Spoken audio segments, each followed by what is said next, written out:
Assalamualaikum warahmatullahi wabarakatuh. Okey, untuk minggu ni Ustazah tak dapat nak buat kelas Google Meet, jadi Ustazah akan buat satu video dan kamu sila lihat video yang Ustazah akan share nanti. Okey, jadi untuk minggu ni kita akan sambung tajuk adab belajar.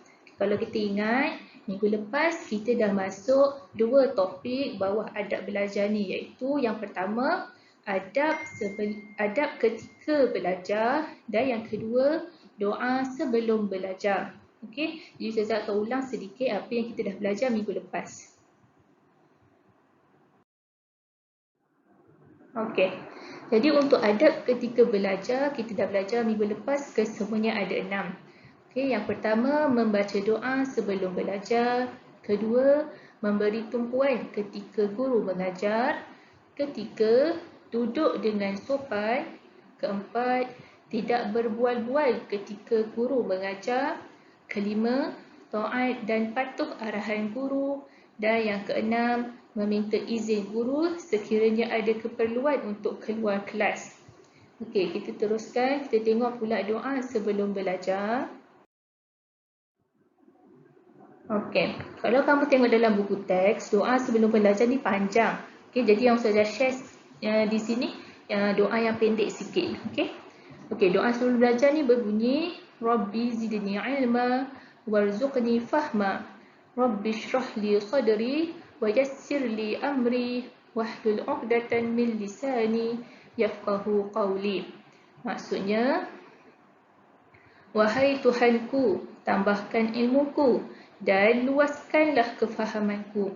Wahai Tuhanku, lapangkanlah dadaku dan mudahkanlah bagiku akan urusanku. Dan lepaskanlah kebekuan lidahku supaya mereka faham akan perkataanku. Amin. Okay. Jadi sebelum kita belajar, kita kena nak baca doa supaya mudah untuk kita terima ilmu yang kita akan dapat. Okay. Okey, jadi untuk hari ini saya akan teruskan tajuk adab belajar, iaitu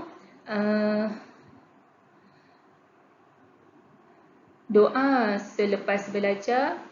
Yang kedua, fadilat beradab ketika belajar. Dan yang ketiga, akibat tidak beradab ketika belajar. Okey, kita tengok dulu doa sebelum belajar.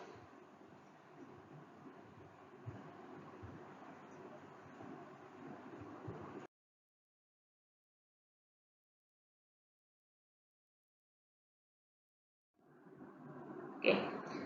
Jadi kita dah tahu tadi doa sebelum belajar. Sekarang kita akan tengok pula doa selepas belajar. Apa dia doa selepas belajar?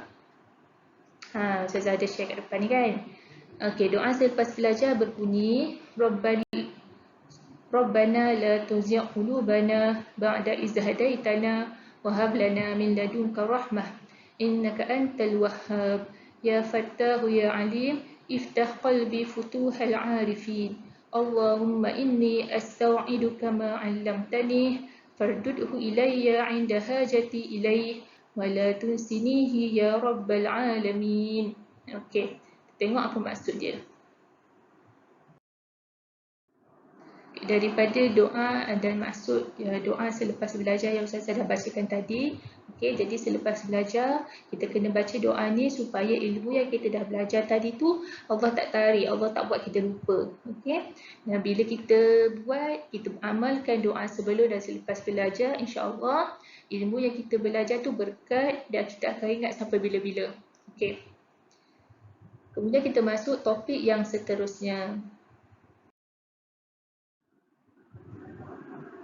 Okey, topik yang seterusnya kita akan masuk fadilat beradab ketika belajar. Okey, apa dia fadilat ataupun kebaikan yang kita akan dapat kalau kita beradab semasa belajar?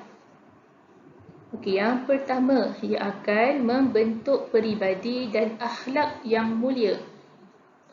Kedua, memperoleh kejayaan di dunia dan di akhirat. Ketiga, ilmu yang dipelajari diberkati Allah. Keempat, mudah ingat dan faham pengajaran guru. Dan yang kelima, mendapat keberkatan ilmu daripada guru.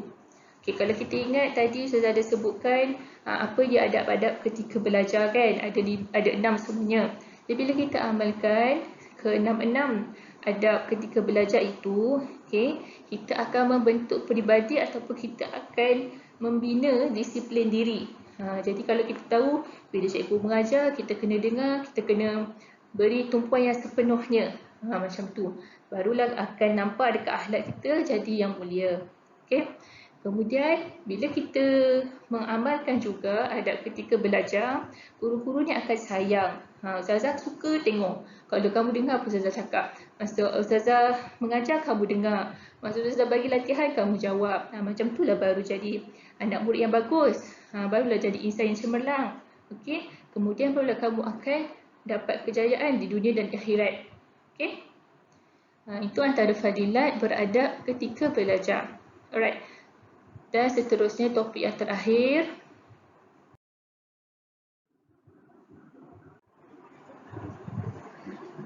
Akibat tidak beradab ketika belajar. Kita tengok, kalau kita tak buat adab-adab semasa belajar tu, apa yang kita dapat? Okey, yang pertama, tidak disukai oleh kawan-kawan. Yang kedua, tidak disenangi guru. Yang ketiga, susah untuk memahami pelajaran. Dan yang keempat, ilmu tidak diberkati Allah. Okey. Jadi kalau kita tak buat adab-adab semasa belajar tu kan, kita tak dengar apa cikgu cakap, kita berbual-bual masa cikgu cakap. Kawan-kawan yang nak fokus, yang nak bagi tumpuan kat guru mengajar tu, mesti tak suka sebab kita kena kacau masa orang tengah belajar. Kemudian kalau cikgu ni Ustazah nampak kamu macam main-main, tak nak dengar Ustazah mengajar, Ustazah pun lama-lama tak berapa suka dengan kamu. Jadi kalau nak orang sayang, nak orang suka, kamu kenalah berakhlak yang mulia. Semua adab-adab yang Ustazah dah ajar ni, kamu kena amalkan, kamu kena buat. Baru semua orang sayang. Okey? Kemudian, kalau kamu tak beri tumpuan semasa guru mengajar, okay, apa yang cikgu tu ajar, kamu tak dapat. Kamu tak faham apa cikgu tu ajar. Jadi bila Ustazah tanya, apa yang kamu dah belajar hari ni, tapi kamu cakap tak tahu. Kenapa kamu tak tahu? Sebab kamu tak bagi tumpuan dekat guru. Sebab tu kamu susah nak ingat, susah nak dapat ilmu yang cikgu kamu ajar. Okay, kemudian ilmu itu tidak diberkati Allah sebab kita main-main, kita tak fokus, kita tak betul-betul nak belajar, kita nak main-main je. Sebab tu ilmu tu tak berkat. Okay, jadi kamu kena ingat semasa belajar, okay, macam sekarang kan kita tak dapat nak berjumpa secara berdepan, muka ke muka, bersemuka macam tu kan. Kita tengok pun daripada skrin je. Walaupun daripada skrin, kamu tetap kena amalkan adab ketika belajar ni. Okay? Okay, Ustazah harap kamu boleh faham dan ingat apa yang Ustazah cakap ni. Okay?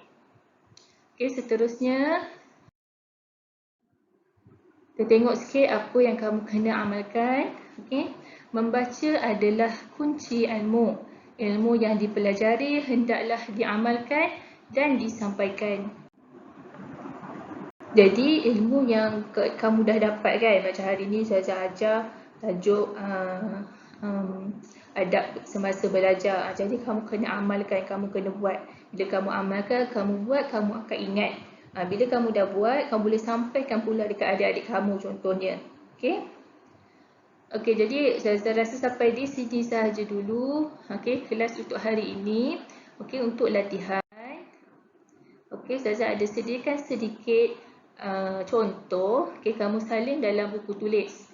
Okay, kamu tulis hari Rabu, tarikh hari ini 8 hari bulan 9, 2021. Okay, saya nak kamu salin fadilat beradab ketika belajar yang ada 5 tadi dan juga akibat tidak beradab ketika belajar ada 4. Okay, salin dalam buku tulis. Kamu boleh tengok slide Ustazah tadi dalam video ni ataupun kamu boleh tengok dalam buku teks. Okay, kalau ada apa-apa soalan, kamu boleh PM Ustazah tadi masalah. InsyaAllah Ustazah boleh bantu. Okay, jadi sampai di sini sahaja dulu kelas kita hari ini. Kalau minggu depan cuti sekolah kan, jadi Ustazah ucapkan selamat bercuti sekolah. Okay, jangan lupa kerja sekolah yang Ustazah bagi, tolong siapkan dan hantar. Alright. Okay, jadi sampai di sini sahaja dulu. Assalamualaikum warahmatullahi wabarakatuh. Bye.